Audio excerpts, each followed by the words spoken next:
Hello friends, welcome to my YouTube channel which is Bhagyashree study point. कैसे हो आप सब लोग? आई होप आप सब लोग बहुत अच्छे होंगे, मज़े में होंगे। तो फ्रेंड्स, आज की इस वीडियो में हम देखेंगे रतन टाटा की बारे में, जिनका अभी हाल ही में निधन हुआ है 9 अक्टूबर को।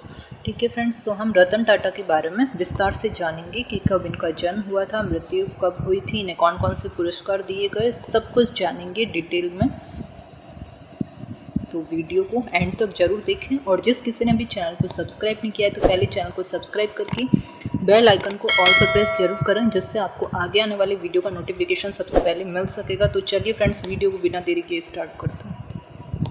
तो रतन टाटा जी का जन्म हुआ था 28 दिसंबर 1937 को, याद रखना है। ठीक है फ्रेंड्स, वीडियो के लास्ट में मैं आपको कुछ क्वेश्चंस भी दूंगी, जिन्हें आपको कमेंट बॉक्स में बताना है उसके आंसर। ठीक है फ्रेंड्स, तो वीडियो को अच्छे से देखें, ध्यान से देखें रतन टाटा जी के बारे में। तो जन्म हुआ था 28 दिसंबर 1937 को, मृत्यु हुई थी 9 अक्टूबर 2024 को, अभी हाल ही में। ठीक है, आयु थी इनकी 86 वर्ष। शिक्षा इन्होंने कहाँ से की थी? कॉर्नेल विश्वविद्यालय से, हार्वर्ड बिजनेस स्कूल। और परिवार में कौन कौन थे? तो पिता का नाम था इनके नवल टाटा और माँ का नाम था सुनी कमिसारेट। पेशा था इनका टाटा सन्स एंड टाटा समूह की पूर्व अध्यक्ष रहे हैं, परोपकारी इन्वेस्टर। शीर्षक है टाटा सन्स और टाटा समूह के मानद अध्यक्ष रहे हैं। पूर्ववर्ती है JRD टाटा। उत्तराधिकारी थे साइरस मिस्त्री, 2012 में थे, और 2017 से वर्तमान तक अभी है नटराजन चंद्रशेखरन। पुरस्कार इन्हें कौन कौन से दिए गए थे? तो पद्म विभूषण मिला था 2008 में, और पद्म भूषण जो है वो दिया गया था 2000 में। मूल्य है 3800 करोड़ रुपए। और इनका प्रसिद्ध उद्धरण, ठीक है, प्रसिद्ध उद्धरण है, मैं सही निर्णय लेने में विश्वास नहीं रखता, मैं निर्णय लेता हूँ और फिर उन्हें सही बनाता हूँ। तो ये लाइन आपको याद रखनी है। ठीक है, इनके बारे में जितनी भी बातें हैं ये आपको याद रखनी है। अभी लेटेस्ट टॉपिक बना है, तो अगर आप किसी भी कॉम्पिटिटिव एग्ज़ाम की भी तैयारी करते हैं तो उसमें इससे रिलेटेड क्वेश्चन जो है वो एग्ज़ाम में देखने को आपको मिल सकता है। ठीक है, और नेक्स्ट है शक्ति और धन मेरे दो मुख्य हित नहीं है। तो जन्म, आयु, परिवार और शिक्षा के बारे में जान लेते हैं। तो 28 दिसंबर 1937 को बम्बई, ब्रिटिश भारत, वर्तमान में अभी मुंबई में जन्मे हैं रतन टाटा, नवल टाटा और सोनी कमिसारिएट के पुत्र थे। ठीक है, माँ का नाम था सोनी कमिसारिएट और पिता का नाम था नवल टाटा। जब रतन टाटा 10 वर्ष के थे तब से वो अलग हो गए थे, और इसके बाद उन्हें उनकी दादी जो है नवाज भाई टाटा ने जेन पैटिट है पारसी अनाथालय से उन्हें गोद लिया था। और टाटा का पालन पोषण उनके सौतेले भाई हैं नवल टाटा और सिमोन टाटा के पुत्र के साथ में किया। रतन टाटा ने जो है कैंपियन स्कूल मुंबई, कैथेड्रल और John Connon school Mumbai, Bishop Cotton school Shimla और रिवरडेल कंट्री स्कूल न्यूयॉर्क शहर में शिक्षा प्राप्त की। वो कॉर्नेल विश्वविद्यालय और हार्वर्ड बिजनेस स्कूल के पूर्व छात्र हैं। नेक्स्ट है, रतन टाटा जो है वो टाटा सन्स के भी अध्यक्ष बने। अब JRD टाटा ने 1991 में टाटा सन्स के अध्यक्ष पद से तो इस्तीफा दिया, तो उन्होंने रतन टाटा को अपना उत्तराधिकारी जो है वो नियुक्त किया। उन्हें कई कंपनियों के प्रमुखों से कड़े प्रतिरोध का भी सामना करना पड़ा, जिन्होंने अपनी अपनी कंपनियों में दशकों तक काम किया था। टाटा ने जो है वो सेवानिवृत्ति की आयु निर्धारित करके उनकी जगह लेना शुरू कर दिया। उन्होंने प्रत्येक कंपनी के लिए समूह कार्यालय में रिपोर्ट करना अनिवार्य कर दिया, और उनके नेतृत्व में टाटा सन्स की अतिव्यापी कंपनियों को एक समन्वित इकाई के रूप में जो है सुव्यवस्थित किया गया। उनके 21 वर्षों के कार्यकाल के दौरान राजस्व जो है वो 40 गुना से अधिक और लाभ जो है वो 50 गुना से अधिक बढ़ा। उन्होंने टाटा टी को टेटली, टाटा मोटर्स को जगुआर लैंड रोवर और टाटा स्टील को कोरस का अधिग्रहण करने में मदद की, जिससे यह संगठन मुख्यतः भारत केंद्रित समूह से वैश्विक व्यवस्था में जो है वो परिवर्तित हो गया। उन्होंने टाटा नैनो कार की भी संकल्पना तैयार की थी। कार की कीमत ऐसी रखी गई थी जो औसत भारतीय उपभोक्ता की पहुंच में थी। ठीक है, तो 75 वर्ष की आयु पूरी होने पर रतन टाटा ने 28 दिसंबर 2012 को टाटा सन्स के अध्यक्ष पद से इस्तीफा दे दिया, और साइरस मिस्त्री को उनका उत्तराधिकारी नामित किया गया। हालांकि निदेशक मंडल और कानूनी प्रभाग ने 24 अक्टूबर 2016 को इन्हें हटाने के लिए जो है मतदान किया और रतन टाटा को समूह का अंतरिम अध्यक्ष जो है बनाया गया। नेक्स्ट है कौन बना टाटा सन्स का चेयरमैन। तो रतन टाटा के उत्तराधिकारी का चयन करने के लिए रतन टाटा, टीवीएस समूह के प्रमुख हैं वेणु श्रीनिवासन, बेन कैपिटल के अमित चंद्रा, पूर्व राजनयिक रोनेन सेन और लॉर्ड कुमार भट्टाचार्य की एक चयन समिति की गठित की गई थी और समिति ने 12 जनवरी 2017 को नटराजन चंद्रशेखरन को टाटा सन्स का अध्यक्ष जो है वो नामित किया। अब रतन टाटा ने अपना निजी बचत स्नैपडील, टीबॉक्स और cashkaro.com में निवेश की। उन्होंने ओला कैब, सियोमी, नेस्टवे और डॉग स्पोर्ट में भी निवेश किया। रतन टाटा की बायोग्राफी देख लेते हैं। इनके परोपकारी कार्य तो शिक्षा, चिकित्सा और ग्रामीण विकास के समर्थक होने के नाते रतन टाटा ने चुनौतीपूर्ण क्षेत्रों में बेहतर जल उपलब्ध कराने के लिए न्यू साउथ वेल्स विश्वविद्यालय के इंजीनियरिंग संकाय को जो है वो सहयोग दिया। टाटा शिक्षा और विकास ट्रस्ट ने $28 मिलियन का टाटा छात्रवृत्ति कोष प्रदान किया था, जिससे कॉर्नेल विश्वविद्यालय भारत के स्नातक छात्रों को वित्तीय सहायता प्रदान कर सके। वार्षिक छात्रवृत्ति से एक समय में लगभग 20 छात्रों को जो है सहायता मिलती थी। टाटा समूह की कंपनी और टाटा चैरिटीज़ ने 2010 में हार्वर्ड बिजनेस स्कूल को एक कार्यकारी केंद्र के निर्माण के लिए $50 मिलियन का दान जो है वो दिया था। टाटा कंसल्टेंसी सर्विसेज है TCS।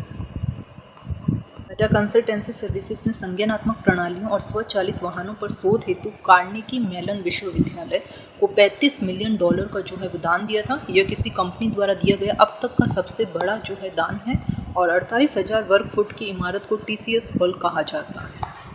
टाटा समूह ने 2014 में भारतीय प्रौद्योगिकी संस्थान है बॉम्बे को $950 मिलियन का ऋण दिया और Tata centre for technology and design का गठन किया गया।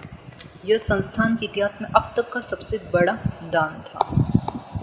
टाटा ट्रस्ट ने भारतीय विज्ञान संस्थान न्यूरोसाइंस सेंटर है को अल्जाइमर रोग के कारणों के अंतर्निहित तंत्र का अध्ययन करने और इसके शीघ्र निदान और उपचार के लिए तरीके विकसित करने हेतु $750 मिलियन का अनुदान भी प्रदान किया। ठीक है।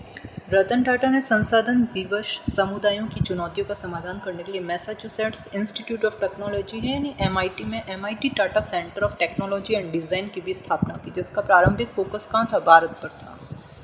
रतन टाटा को कौन कौन से पुरस्कार मिले हैं ये हम देख लेते हैं। तो रतन टाटा को कई उल्लेखनीय पुरस्कार और सम्मान से सम्मानित किया गया है। तो वर्ष, नाम और पुरस्कार देने वाला संगठन है। तो 2000 में पद्म भूषण मिला था जो कि भारत सरकार के द्वारा दिया गया था और 2008 में पद्म विभूषण मिला, वो भी भारत सरकार के द्वारा दिया गया था। 2001 में मानद डॉक्टर ऑफ बिजनेस एडमिनिस्ट्रेशन है ओहियो स्टेट यूनिवर्सिटी के द्वारा दिया गया। 2004 में जो है ओरिएंटल रिपब्लिक ऑफ उरुग्वे का पदक उरुग्वे सरकार के द्वारा दिया गया और 2004 में मानद डॉक्टर ऑफ टेक्नोलॉजी जो है एशियाई प्रौद्योगिकी संस्थान के द्वारा दिया गया। 2005 में जो है अंतर्राष्ट्रीय विशिष्ट उपलब्धि पुरस्कार बिनाई बीरिथ इंटरनेशनल के द्वारा दिया गया। 2005 में मानद डॉक्टर ऑफ साइंस की उपाधि जो है वारविक विश्वविद्यालय के द्वारा दी गई। तो काफ़ी सारे इन्हें पुरस्कार मिले हैं। ठीक है। तो 2006 में मानद डॉक्टर ऑफ साइंस भारतीय प्रौद्योगिकी संस्थान मद्रास के द्वारा दिया गया। 2006 में जिम्मेदार पूंजीवाद पुरस्कार जो है विज्ञान और प्रौद्योगिकी की प्रेरणा और मान्यता के लिए इन्हें दिया गया। 2007 में मानद फेलोशिप पुरस्कार London school of economics and political science के लिए दिया गया। 2007 में कार्नेगी परोपकार पदक जो है Carnegie endowment for international peace के लिए पीस ने दिया कार्नेगी परोपकार पदक का 2007 में। और हर साल देख लो इनको एक न एक पुरस्कार दिया गया। 2008 में मानद डॉक्टर ऑफ लॉ कैम्ब्रिज विश्वविद्यालय के द्वारा दिया गया। 2008 में एक और दिया गया है मानद डॉक्टर ऑफ साइंस भारतीय प्रौद्योगिकी संस्थान है यानी IIT बॉम्बे के द्वारा भी दिया गया। नेक्स्ट 2008 में मानद डॉक्टर ऑफ साइंस भारतीय प्रौद्योगिकी संस्थान खड़गपुर के द्वारा भी इन्हें पुरस्कार दिया गया और 2008 में मानद नागरिक पुरस्कार सिंगापुर सरकार के द्वारा भी दिया गया। 2008 में मानद फेलोशिप है institution of engineering and technology के द्वारा भी इन्हें पुरस्कार दिया गया। नेक्स्ट है 2008 में प्रेरित नेतृत्व पुरस्कार प्रदर्शन थिएटर के द्वारा भी दिया गया। और 2009 में जो है मानद knight commander of the order of the British empire KBE जो है महारानी एलिजाबेथ द्वितीय के द्वारा दिया गया। और 2009 में 2008 के लिए इंजीनियरिंग में आजीवन योगदान पुरस्कार जो है भारतीय राष्ट्रीय इंजीनियरिंग अकादमी के द्वारा दिया गया। और 2009 में इतालवी गणराज्य के ऑर्डर ऑफ मेरिट के ग्रैंड ऑफिसर है इटली सरकार के द्वारा भी इन्हें पुरस्कार दिया गया। 2010 में मानद डॉक्टर ऑफ लॉ पुरस्कार कैम्ब्रिज विश्वविद्यालय के द्वारा दिया गया। 2010 में हेड्रियन पुरस्कार जो है विश्व स्मारक कोष के द्वारा दिया गया। 2010 में ऑस्लो बिजनेस फॉर पीस पुरस्कार जो है बिजनेस फॉर पीस फाउंडेशन के लिए दिया गया। 2010 में लीजेंड इन लीडरशिप अवार्ड जो है येल विश्वविद्यालय के द्वारा दिया गया। 2010 में मानद डॉक्टर ऑफ लॉज जो है पेपरडाइन विश्वविद्यालय के द्वारा दिया गया। 2010 में शांति के लिए व्यापार पुरस्कार बिजनेस फॉर पीस फाउंडेशन के लिए दिया गया। एंड 2010 में वर्ष का बिजनेस लीडर जो है एशियाई पुरस्कार दिया गया। 2012 में मानद fellow royal academy of engineering के द्वारा दिया गया। और 2012 में डॉक्टर ऑफ बिजनेस की मानद उपाधि न्यू साउथ वेल्स यूनिवर्सिटी के द्वारा दिया गया। 2012 में grand cordon of the order of the rising sun जो है जापान सरकार के द्वारा दिया गया। 2013 में विदेशी सहयोगी हैं राष्ट्रीय इंजीनियरिंग अकादमी के द्वारा इन्हें पुरस्कार दिया गया। 2013 में दशक के परिवर्तन नेता है भारतीय मामले भारत नेतृत्व सम्मेलन 2013 दिया गया। 2013 में Ernst and Young entrepreneur of the year है life time achievement award Ernst and Young के द्वारा दिया गया। 2013 में बिजनेस प्रैक्टिस के मानद डॉक्टर है कॉर्नेगी मेलन विश्वविद्यालय के द्वारा दिया गया। 2014 में मानद डॉक्टर ऑफ बिजनेस सिंगापुर प्रबंधन विश्वविद्यालय के द्वारा दिया गया। और 2014 में सयाजी रत्न पुरस्कार है बड़ौदा मैनेजमेंट एसोसिएशन के द्वारा दिया गया। 2014 में मानद knight grand cross of the order of the British empire है GBE महारानी एलिजाबेथ द्वितीय के द्वारा दिया गया। 2014 में मानद डॉक्टर ऑफ लॉज है यॉर्क विश्वविद्यालय कनाडा के द्वारा ये पुरस्कार दिया गया। 2015 में ऑटोमेटिव इंजीनियरिंग की मानद डॉक्टर है क्लेमसन विश्वविद्यालय के द्वारा दिया गया। और 2015 में सयाजी रत्न पुरस्कार बड़ौदा मैनेजमेंट एसोसिएशन ऑनोरिस कॉसा और HEC पेरिस के द्वारा दिया गया। 2016 में लीजन ऑफ ऑनर की कमांडर फ्रांस सरकार के द्वारा दिया गया। 2018 में मानद डॉक्टरेट है स्वानसी विश्वविद्यालय के द्वारा दिया गया। 2021 में असम वैभव असम सरकार के द्वारा दिया गया। और रतन टाटा का निधन जो है अभी बीते कुछ दिनों से उम्र संबंधी बीमारियों की वजह से मुंबई के मशहूर ब्रिच कैंडी अस्पताल में भर्ती थे और विशेषज्ञों की डॉक्टरों की टीम उनका इलाज कर रही थी। 9 अक्टूबर 2024 की रात उन्होंने आखिरी सांस ली। उनके निधन पर प्रधानमंत्री नरेंद्र मोदी समेत कई दिग्गज नेताओं व उद्योगपतियों ने शोक जताया। तो फ्रेंड्स ये था रतन टाटा की जीवनी के बारे में, ठीक है, उनके जन्म के बारे में, उन्हें कौन कौन से पुरस्कार दिए गए, उनके काम के बारे में और वो कौन सी यूनिवर्सिटी में पढ़े थे, ठीक है, और उनका निधन अभी हाल ही में हुआ 9 अक्टूबर को। तो पूरा विस्तार से इस वीडियो में रतन टाटा जी के बारे में हमने डिस्कस किया है। अब देख लेते हैं हम इससे रिलेटेड कुछ क्वेश्चंस जो कि है आपके टेस्ट के लिए। तो इन दोनों क्वेश्चंस का आंसर फ्रेंड्स आपको कमेंट बॉक्स में कमेंट करके मुझे बताना है। तो क्वेश्चन नंबर 1 है रतन टाटा का जन्म कब हुआ था? 4 ऑप्शंस दिए गए हैं, ठीक है। नेक्स्ट क्वेश्चन नंबर 2 है कि रतन टाटा को लाइफ टाइम अचीवमेंट अवार्ड जो है वो कब दिया गया था? 4 ऑप्शंस दिए गए हैं। तो इन दोनों क्वेश्चंस का आंसर फ्रेंड्स आपको इस वीडियो में ही मिलेगा। वीडियो को ध्यान से पढ़ें पहले और फिर इन दोनों क्वेश्चंस का आंसर आप मुझे कमेंट बॉक्स में कमेंट करके ज़रूर बताएं, ठीक है फ्रेंड्स। तो आज के लिए इतना ही फ्रेंड्स।